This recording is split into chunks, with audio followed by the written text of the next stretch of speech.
everyone, Kevin Clear here with a first impressions video, and today we're looking at a Spyderco.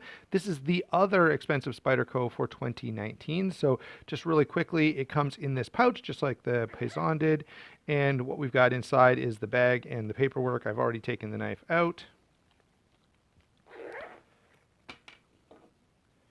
And here the knife is right there, the Spyderco Drunken. Now, I've got to say, I really like this design, and I had some hesitation about picking this up. That's why this video is coming out now rather than a couple of months ago when this actually became available.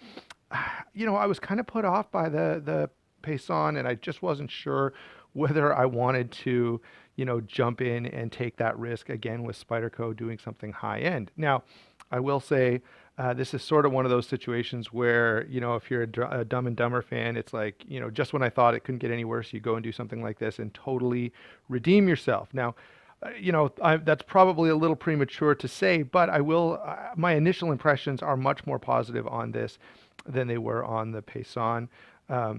I just, as I've kind of gone over this and handled it, I even carried it. I put it in my pocket to carry it here because I wanted to check the clip. There's been a lot of discussion about that. Overall, I've been pretty pleased with this knife, even at the $400 price point, which is definitely steep. I will have a full discussion about that when we get to the review, but this is really just a first impression. So I'm not going to get into all that philosophy of use and value and all that stuff. We'll save that for the full review, but I would love to have you guys comment down below. Does that just put you off and cross this off as, forget it, $400 this is a huge pass?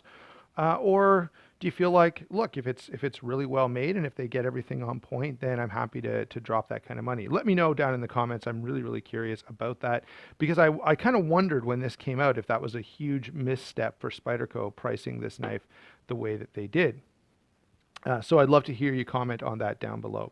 Now, before I get into the features and kind of give you an overview of what's happening here in terms of materials and construction, I'll give you a quick size rundown. So 8 inches overall, 3 3/8 on the blade. That's measured from here. 3.5 inches of cutting edge. You can see that the cutting edge kind of comes past the handle there. 4 5/8 on the handle length. So that's the closed length like that. And 3 3/4 inch grip area. I don't know if I can Spidey flick it left-handed. I don't know if I can. There we go. Yeah, I can. So I've got size large hands, and this fits my hand pretty comfortably. Although in a left-handed grip, I get a bit of a hot spot from the clip. I don't notice that in a right-handed grip, and I've tried to take some time to figure that out before making this video. Anyway, 3.75 ounces is the weight on this guy. So pretty comfortable in terms of, how this is to carry around. 3.75 ounces, pretty good. And I think I'm getting ahead of myself a little, but I'll show you in there how heavily milled out the titanium is. And if you look on the other side, you can see that nested stainless steel liner in the carbon fiber side. I can Spidey flick it, just wanted to demonstrate that since I seemed to fail at it a second ago. So let's do a quick rundown on the materials and construction here, because I have to say, that price point is steep. It's actually, there's some pretty impressive stuff, starting with that really beautifully finished S90V blade. So Sinkovich design, kind of interesting. Sinkovich has worked with everybody else. I mean, there's hardly a knife manufacturer out there who doesn't have a Sinkovich design, so maybe Spyderco was feeling a little left out and wanted to do this. S90V on that blade, beautiful mirror stonewash finish that is, you can actually see all kinds of reflections in there. There's myself, really, really nicely done. And I have to say, I like this blade finish an awful lot. Nice and moderately, I guess, thin behind the edge. It's not crazy thin, but it's definitely a big step up from the Paysan and doesn't put me off initially. Like this Paysan, the minute I got it out, I was like, that sucks. This does not do that. It's definitely much nicer.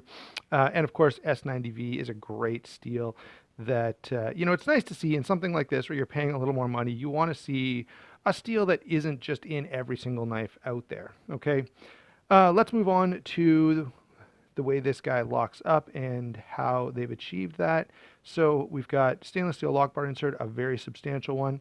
Phosphor bronze washers on this, which is actually really nice. That's actually the big thing that became the tipping point for me on this knife. I was kind of like, yeah, I'm gonna pass. But when I heard it had phosphor bronze washers and still did a good job with the action, that's something that really, really excites me and attracts me in a knife. I love to see a well done um, pivot with phosphor bronze washers. Okay, of course bearings and a $20 you know tangram knife can get a good action if you use bearings. But to get a good action with phosphor bronze washers, that takes some time and energy and attention to detail. And so I actually appreciate it quite a bit more, especially in something high end. By the way, I can Spidey flick this pretty nicely, and it is very, very smooth. So I'm pretty happy with this action. And then thinking of, since we're kind of at that area, I really like this big, large pivot screw, really, really nicely done, and just beautiful blue anodizing in it. I don't know if you can catch it on camera. In person, it sort of has a bit of a variation to it that looks really, really cool. I don't know if it's coming through the camera very well, but I hope that it is. Moving down here, we've got this really nice carbon fiber scale and then titanium on the other side. And both of them have these nice lines milled into them that really, really feel good in hand and just add a touch of detail that I really appreciate without, how do I say this, without overcomplicating the knife. Like the design is just beautiful and simple and attractive. And if you go and put a bunch of lines on here and crisscrosses and all this kind of stuff, that really puts me off. I find it cheapens every knife that it's done on. This is really, really nice because it gives you tons of grip and it feels fantastic in hand, but it's really just minimally there. I guess we'll touch quickly on the backspacer.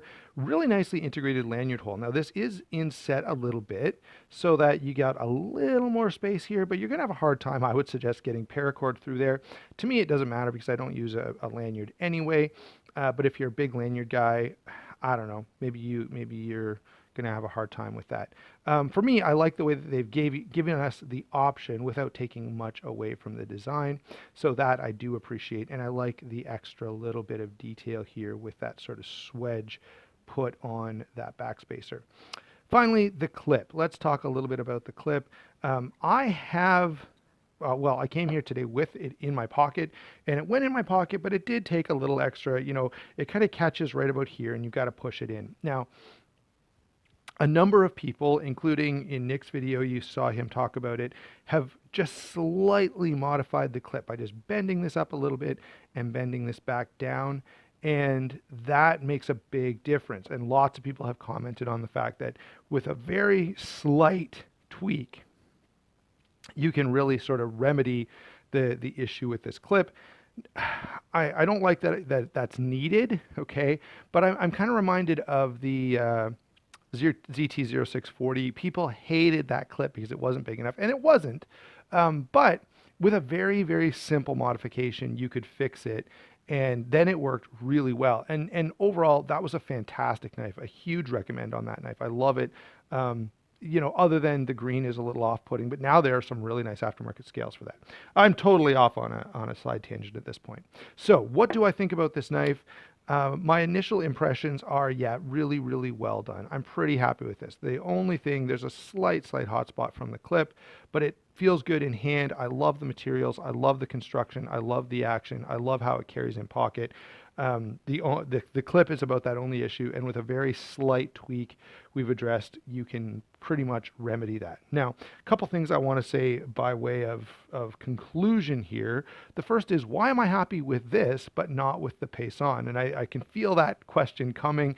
I was definitely one who complained vigorously about the Payson, and I still feel like it's a complete fail. That's just a knife to pass on completely. This, I definitely don't feel that way.